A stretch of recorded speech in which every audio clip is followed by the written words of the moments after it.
The smell reached the yard before the sun did, liniment and cedar shavings and the particular sweetness of hay just starting to turn, and it was into that smell that Kyler Whitfield said, without lowering his voice. The old man's redundant overhead. We just haven't done the paperwork yet. He said it to the board's junior liaison, a woman with a lanyard and a travel mug, and he said it the way a man says something he has already decided is harmless. 76 years old, 20 years without a raised voice, and by the end of that single evening, a horse's biometric readings would climb 40% toward normal in a matter of hours, and not one piece of software on the property would be able to explain why. Every evening after his shift ended and the barn emptied out, Everett Pruitt walked back to stall 14 and stood there for exactly 6 minutes before he went home, and no one on staff knew why or dared to ask. Right then, though, stall 14 was not a place of stillness. Onyx was moving in tight, furious circles, ears pinned, a black gelding whose coat still held a horseman's shine, even at 27, even agitated past reason. Colton Ronnie stood at the stall door with a lead rope useless in his hand, talking low the way he'd been trained to, and getting nothing back but the horse's shoulder turned toward him like a wall. "Easy," Colton said. "Easy now." Onyx swung his head and struck the boards once, hard, and the sound of it ran down the aisle and out into the yard where Kyler was still talking numbers to the liaison, and neither of them turned around. If you've ever been the one who did the work and let someone else's name go on the door, type steady in the comments. Everett was 40 yards off, forking soiled straw into a wheelbarrow with the unhurried economy of a man who has never in his life needed to hurry. And he did not look up at the sound of the strike. His left hand, resting a moment on the fork handle, moved in a small circle against his thumb, the way it did whenever he was made to stand idle, and then it stilled, because his hand was already moving toward work. He did not go to stall 14. Not yet. It was not his hour. Colton looked back at him anyway, the way he'd started to lately, as if the old groundskeeper might have some information the rest of them lacked and simply hadn't been asked for it. Everett kept forking straw. Onyx kept circling. And Kyler Whitfield, tablet under his arm, walked the liaison toward the visitor center to show her the budget projections, past a framed roster on the wall that neither of them so much as glanced at, a roster with a name on it that did not belong there, though nobody in the yard that morning knew to look twice. The coat gave him away before anything else did, if anyone had thought to look. Olive drab gone the color of standing water, patched at both elbows with a hand that had learned patching from necessity rather than fashion, and under it, coveralls the gray of a sky before rain. In the right-hand pocket, worn to the shape of his palm, a farrier's rasp he had not used professionally in decades, but still carried the way another man might carry a pocket knife, out of habit too old to question. In the left pocket, always, a curry comb, its leather cracked along one seam, its handle wound in grip tape, gone brown and soft with age. He never used it on any horse but Onyx. The other hands at Ellsworth Memorial Farm groomed with brushes bought new each season, boxed and labeled and replaced on schedule. Everett Pruitt kept the same comb for reasons he told no one, and every evening he carried it in his pocket like a man carrying a key to a door, only he still opened. He arrived before the gates and left after the gift shop locked, and in between he swept aisles, mended fence wire, mucked stalls, and said very little to very many people. When he did speak, it was short and true, and usually about hay or hooves or weather. Nobody at the farm had ever heard him raise his voice, and most had stopped wondering whether he could. He moved the way older men who have spent a life at physical work tend to move, without waste, each motion arriving exactly where it needed to and no farther. And if his hands trembled faintly when he stood at rest, waiting on some instruction or some meeting to end, the tremor vanished entirely the moment he closed a hand around a tool or a lead rope, or, in the specific hour that belonged to him and no one else, the warm arch of a horse's neck. At dusk, when the last visitors filed out past the gift shop and the last staff car pulled from the gravel lot, Everett went to stall 14 and stood outside it for exactly 6 minutes. He did not enter. He rested a forearm on the top rail and let Onyx come to him or not come, and either way, he stayed the full 6 minutes, watch or no watch, some clock kept behind his sternum that had never once been wrong in 20 years. Colton had asked him about it only once, early in his 14 months at the farm, and Everett had answered, "Man ought to check on an old friend," and said nothing further, and Colton had understood correctly that the sentence was the whole answer and no more of it was coming. While he swept the center aisle those same evenings, broomstrokes long and even, Everett hummed.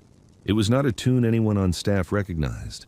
8 notes repeated low in his chest more than in his throat, the kind of hum a man does without deciding to.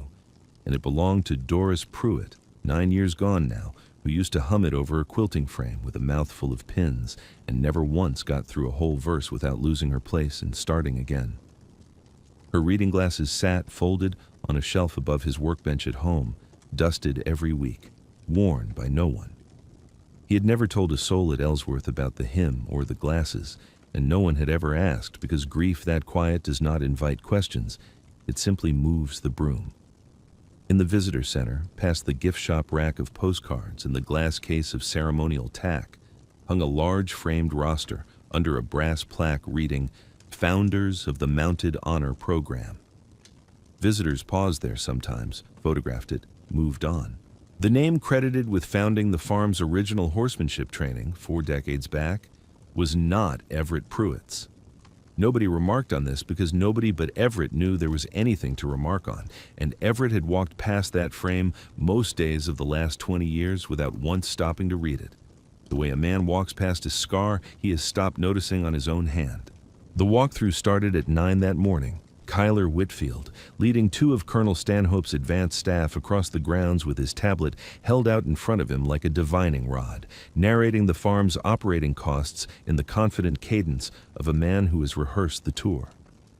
"Feed rotation optimization alone saved us 11% this quarter," he said, "and that's before we look at labor."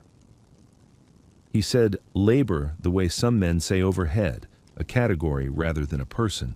And when they passed the tool shed, where Everett was oiling a hinge with the patience of a man who intends the hinge to outlast him, Kyler didn't lower his voice at all. "That's Everett, groundskeeper. Been here 20 years, give or take. Does good work, but he's..." And here he made a small gesture with 2 fingers, a gesture meaning old, meaning slow, meaning a line on a spreadsheet rather than a person with a name. He's a legacy hire. Board's been carrying him. I've got a report going in Thursday that streamlines a few of these positions.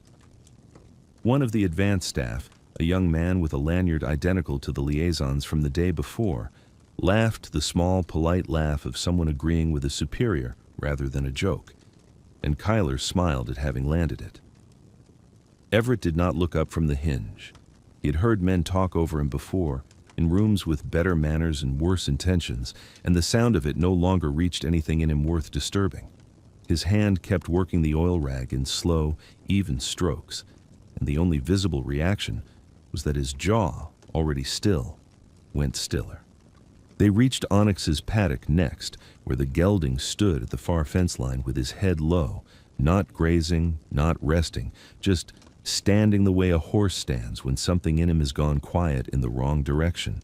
Kyler consulted his tablet. 27 years old on the biometric collar since March, he said. We've had some irregular readings the last couple weeks, elevated cortisol markers, inconsistent gait telemetry. Vet thinks it's early arthritic decline, which honestly tracks for his age.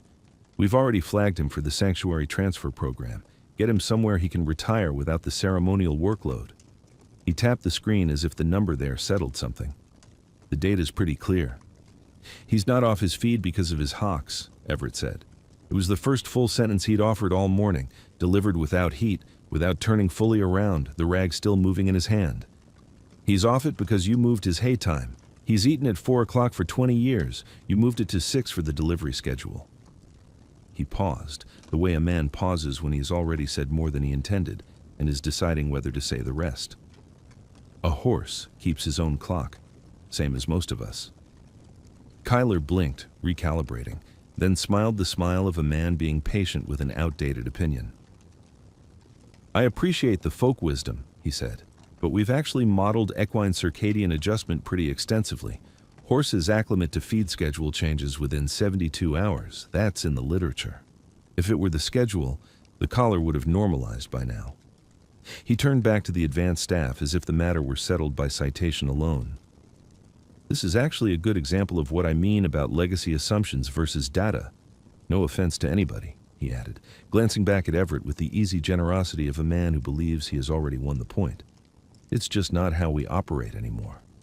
Everett set the oiled hinge back on its pin, tested it once with 2 fingers, and said nothing further. Behind him, at the paddock fence, Onyx shifted his weight from one foreleg to the other, and back again, in motion so small that only a man who had spent 40 years reading horses instead of screens would have understood it as a wince. By Tuesday, Onyx had stopped eating with any consistency at all, and the collar told a story that made even the junior staff go quiet reading it. Cortisol markers climbing instead of leveling. Heart rate variability collapsing into the flat, joyless rhythm the vet techs called shutdown pattern in low voices, the kind reserved for animals who have decided, in whatever language a horse decides things, that resistance costs more than surrender. He refused 2 different handlers outright, backing into the corner of his stall with his ears flat and his eye ringed white.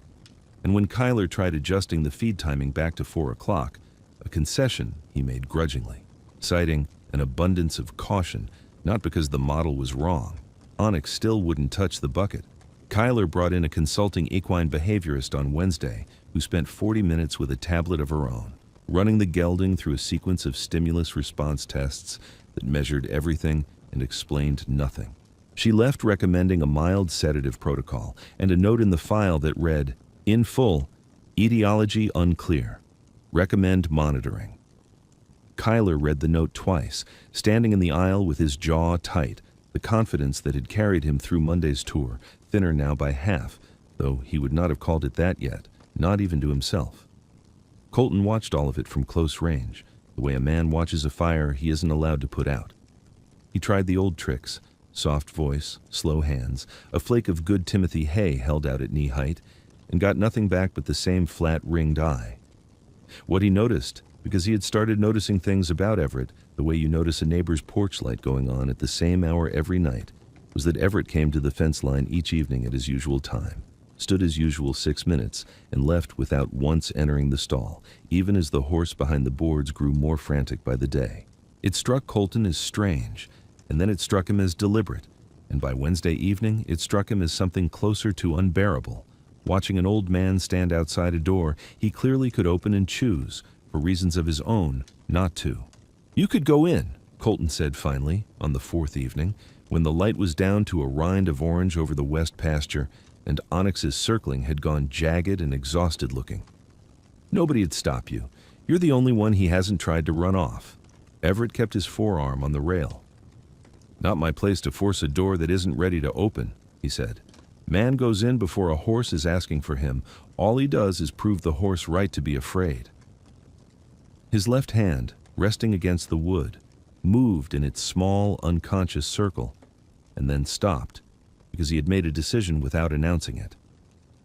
"He's not agitated," Everett said, so quietly Colton almost missed it, more to himself than to the younger man beside him. "He's been waiting for somebody to come back." Colton didn't ask what that meant, not directly, because something in the old man's voice told him the answer wasn't for asking. But he started watching the visitor center roster differently after that, pausing in front of the glass some mornings on his way to the feed room, reading the founding name under the brass plaque, and turning it over next to what he knew of Everett's 40 years of silence, the way you turn over a stone to see what's living underneath it, without yet knowing if you want to find anything at all. Thursday morning began with the vet's truck already idling in the gravel lot, and by 7:15, the crisis had a shape nobody wanted. Onyx would not permit anyone within 4 feet of his left foreleg. He'd refused the halter twice, struck out once, caught nothing but air, and the visiting veterinarian, brought in on Kyler's recommendation to settle whatever this etiology thing is before the board vote, stood at the stall door conferring in a low voice about a sedative dose heavy enough to force an examination. Kyler stood behind her with his tablet lowered for once, watching numbers on the collar readout climb past anything the software had a clean label for. Eleanor Montclair had arrived early for an unrelated meeting and found herself standing in the aisle instead, arms folded, saying nothing. "We can't keep waiting on this," the vet said. "If I can't examine that leg, I can't clear him for transfer. And if I can't clear him, this becomes a welfare issue, and welfare issues go a different direction than anybody in this room wants. She reached for the sedative kit. Everett came down the aisle at his ordinary pace, which is to say, not fast, and stepped past Kyler without asking permission and let himself into the stall. "Sir, you can't just—" Kyler started and then stopped because Onyx had already turned. The gelding's ears came forward. His circling broke.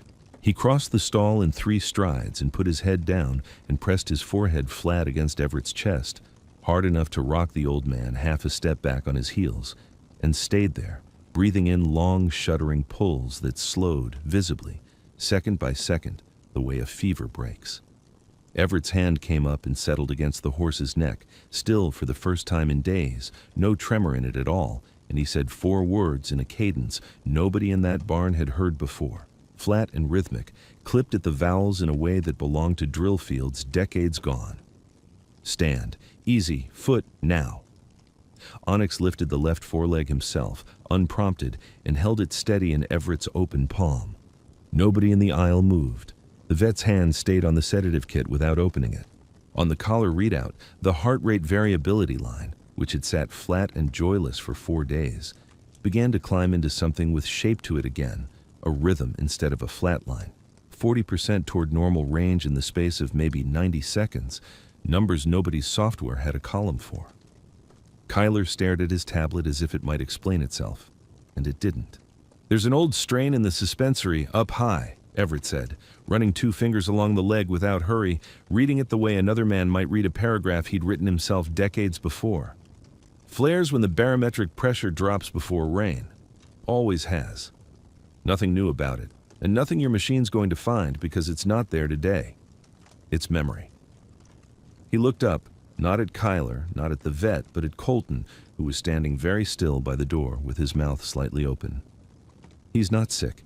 He's remembering being hurt, and nobody's spoken to him right in a long while." The vet crouched slowly, watching the leg herself now that it was offered instead of guarded, and found nothing that needed a needle. Eleanor Montclair, arms still folded, had gone very quiet in the particular way of someone recalculating everything they thought they knew about a man they'd walked past for years without a second look. And Kyler Whitfield stood in the aisle holding a tablet whose numbers had just done something his training had no category for, watching an old groundskeeper in a patched barn coat rest a steady hand on the neck of a horse that 4 minutes earlier had been unreachable by every instrument in the building. The room held its silence a moment longer, the way a held breath does before somebody finally lets it go. And then Colton was the one who broke it, though not with triumph, with a fact that landed like a second blow before the first had finished ringing. "It doesn't matter," he said, and his voice cracked on the second word in a way that surprised even him. "I mean, it's incredible what just happened, but it doesn't change anything on paper. The transfer order's already signed. I saw it Monday when I was filing intake forms. Sanctuary in the next state over, pickup scheduled for Monday morning. It went through 2 weeks ago." He looked at Kyler, then at Eleanor, then at Everett, as if hoping one of them would tell him he'd misread it. "Whatever just happened in this stall, the paperwork doesn't know about it." Kyler set the tablet down on the rail, which for him was as close to a physical stagger as the moment produced. He looked at the readout again, at the number that had climbed 40% in 90 seconds, and then at Everett, whose hand hadn't left the horse's neck. "I'm not saying that wasn't remarkable," he said, choosing the word carefully, the way a man chooses a word he isn't ready to upgrade yet. "But one data point isn't a diagnosis. Correlation isn't causation. The software is going to need to confirm whether this is a real physiological shift or a temporary calming response that reverts in an hour." He heard himself say it, and something in his own certainty wobbled, just slightly, like a shelf that has held weight for years and is only now showing the hairline crack. "I'm not saying it's a coincidence," he added, quieter. "I'm saying I don't have a column for it yet, and I need one before I can put my name on anything different than what's already signed." Everett didn't argue. He kept his hand where it was, and Onyx kept his head low against the old man's shoulder, and the transfer date sat between all of them in the aisle like a fifth presence nobody had invited. Colonel Marissa Stanhope arrived at 11 that morning in a car that pulled up too fast for a woman of 68 and parked crooked enough that Eleanor Montclair noticed it before she noticed the woman getting out of it. She came into the barn in street clothes, no uniform, but she crossed the aisle the way a career officer crosses any room, spine set, eyes moving once over the whole space before landing anywhere in particular. Then they landed on Everett, still at the stall door with the curry comb now in his hand, and she stopped walking. "Sergeant Pruitt," she said, and the rank came out of her before she decided to use it, 40 years unretired in a single breath, and the last syllable of his name cracked audibly down the middle, the kind of break a disciplined voice only allows once. "It's an honor." She didn't move for a moment, and when she did move, it was to come to something very near attention, in jeans and a field jacket, in front of a stable hand and an operations manager and a horse, none of whom had ever seen her do it. "You trained me, 28 years old, green as spring grass, and you put me on a horse I was terrified of and told me fear wasn't the problem. My hands were." She looked at Onyx. "You trained him too. I remember him young." 40 years back, Everett said. 3 words, and no more offered, though the weight behind them changed the temperature of the whole aisle. Eleanor Montclair had gone still, in the way of someone watching a wall she'd trusted develop a crack in real time. "Colonel," she said carefully, "I want to make sure I understand what you're saying. You're telling us Mr. Pruitt ran the original Mounted Honor training program 40 years ago." "I'm telling you he built it," Stanhope said. "I'm telling you every commission this unit's produced in 4 decades traces back to a horseman who never once put his own name on anything." She turned, and something in her face had shifted from reunion to unease, quick as weather changing. "Which is a problem, because I signed this year's budget review. I signed off on program history for the endowment renewal. I signed it citing the roster in your visitor center." Her eyes went to Everett, then to the wall beyond him, though the frame wasn't visible from where they stood. "If that roster's wrong, Eleanor, I've been putting my name under the wrong one for years and never once thought to ask why the name on it didn't match the man everyone who served here actually remembers." The barn went quiet enough to hear Onyx shift his weight, foreleg to foreleg, patient now instead of frantic, waiting the way the whole room seemed suddenly to be waiting on a document nobody present could yet produce. Eleanor Montclair did not come to the barn empty-handed the next morning. She came with the framed roster itself, lifted whole from its hook in the visitor center, glass and brass plaque and all, and set it on a hay bale in the center aisle, like an exhibit brought before a jury. "Before anyone goes further with this," she said, "I want to be precise about what we actually know." She tapped the glass over the founding name. "This roster has hung in that lobby for as long as I've chaired this board. It was compiled by the administration in place at the time, cross-referenced against grant paperwork, cited in 3 separate endowment renewals since. It is, as far as any of us have ever had reason to check, the record." She looked at Everett with something that was not quite accusation and not quite apology. "I don't doubt what happened in that stall yesterday. I don't doubt the colonel's memory. But a memory isn't a document, and a board doesn't overturn 22 years of official history on the strength of one horse calming down for one man, however moving that was to watch." Stanhope's jaw tightened, but she didn't argue the point. She'd built her own career on the difference between what a room believed and what a room could prove, and she recognized the distinction even when it cut against her own certainty. "Then we need the source material," she said. "Whatever the roster was built from. There should be a program ledger, service logs, training records, something with Everett's own hand in it from back then." "There was," Eleanor said. "There is, somewhere. The farm flooded in a storm a little over 10 years ago, the old records room specifically. 3 feet of water before anyone got the pumps running. Everything paper got boxed up in a hurry and shipped off to a storage facility we contract for archival overflow. I couldn't tell you which box. I couldn't tell you if it's labeled at all. Nobody's opened those crates since the day they were sealed, because nobody's ever had a reason to." She said it plainly, without excuse, a woman reciting a fact she found genuinely regrettable rather than defending it. "The vote is tomorrow at noon. I don't see how we locate a specific ledger in an unlabeled crate in an off-site facility in the next 24 hours. Kyler had been quiet through most of this, standing near the stall with his tablet dark in his hand for once, and when he spoke, his voice had lost the polish it carried on Monday. "I can pull the facility's inventory manifest," he said. It won't tell us what's in a box, but it might tell us which boxes came from which room, which at least narrows 12 years of storage down to something smaller than everything. It wasn't much of an offer, and he seemed to know it, but it was the first thing he'd volunteered all week that wasn't a defense of a number. Colton had been standing at the fence rail longer than anyone noticed, turning something over that had bothered him since Wednesday.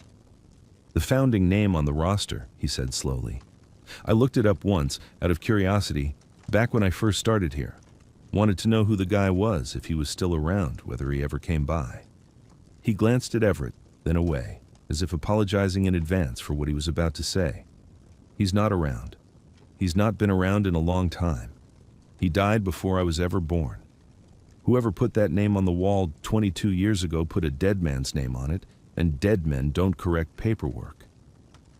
Everett, who had said almost nothing through the whole exchange, set the curry comb down on the rail beside him, the first time anyone had seen him put it out of his hand in living memory. "Man's name was on some grant paper back then," he said. "Administrator, not a horseman.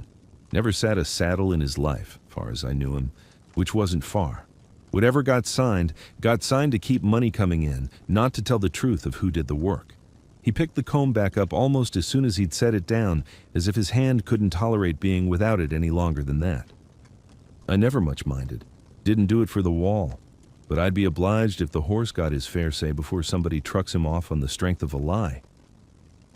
Eleanor looked at the manifest number Kyler was already keying into his tablet, then at the clock on the tack room wall, which read a few minutes past 10 on a Thursday morning that had roughly 26 hours left in it, before a vote that would decide 2 erasures at once.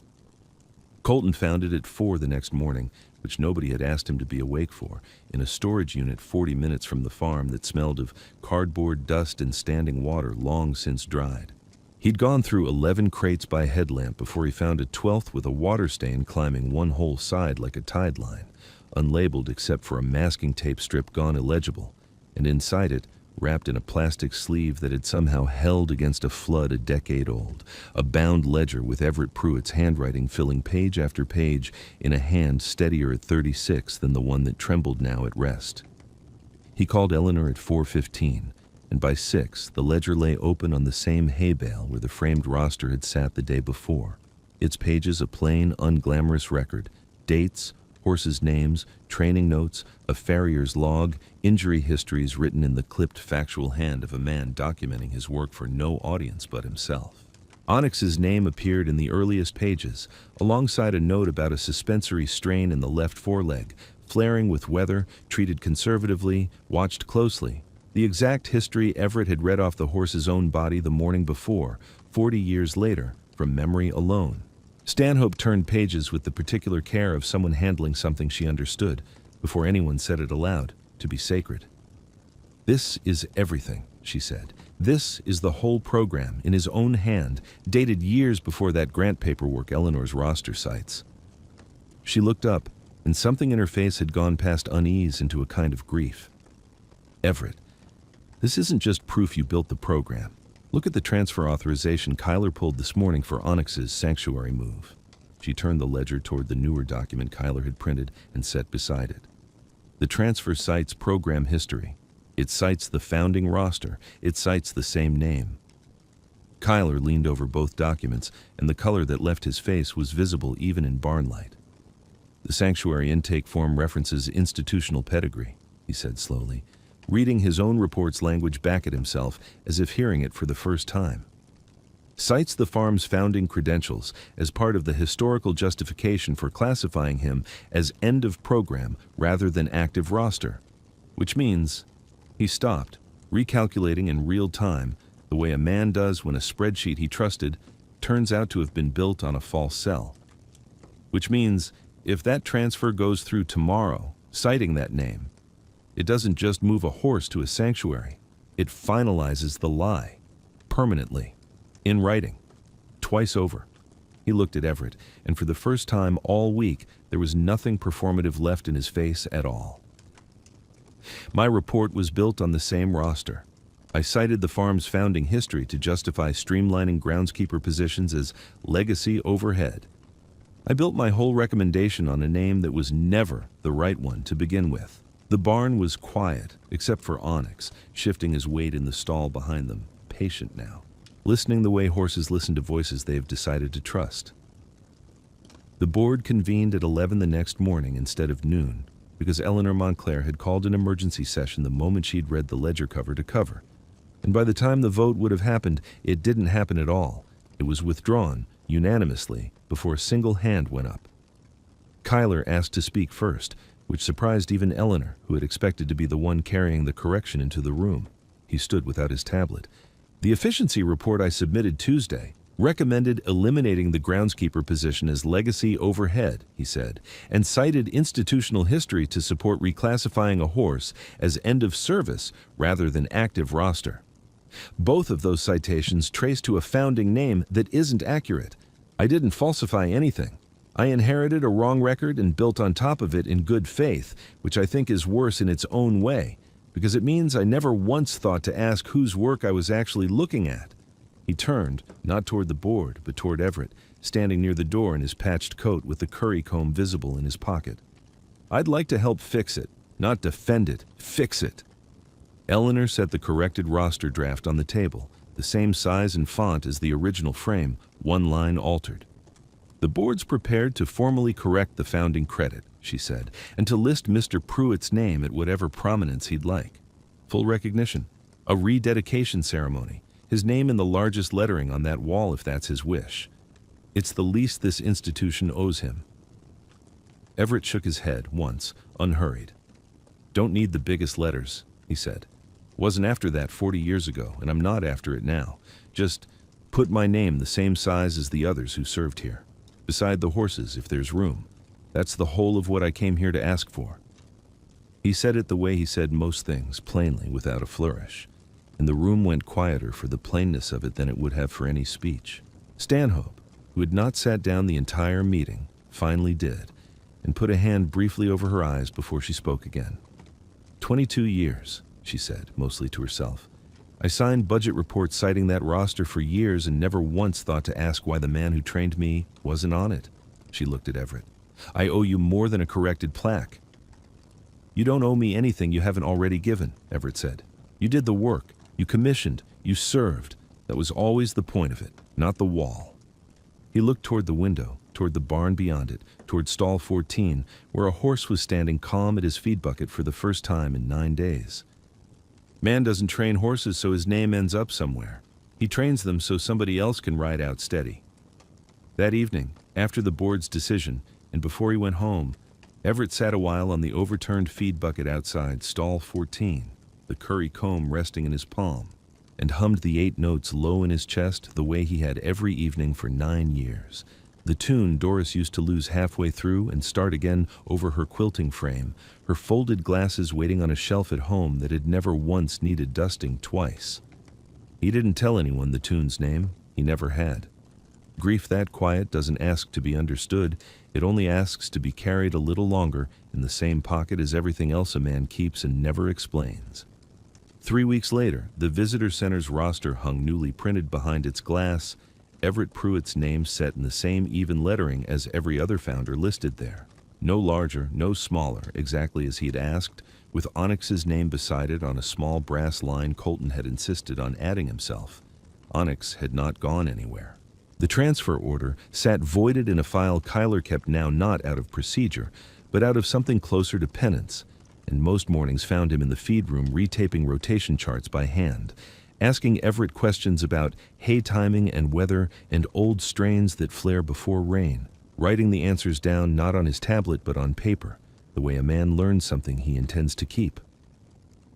Dusk came down slow and orange over the west pasture, same as it had the evening this all began, and Everett walked the same path he'd walked for 20 years to the same stall, and sat on the same overturned feed bucket, the curry comb resting now at rest on his knee instead of working in his pocket, no urgency left in it at all. Onyx lowered his head over the stall door until his breath moved warm against the old man's shoulder. And Everett hummed 8 notes, low, unhurried, and the horse's breathing slowed to match his, the way it always eventually did, 2 old creatures keeping time with each other in the last light. Some records get corrected. Some men never asked for them to be.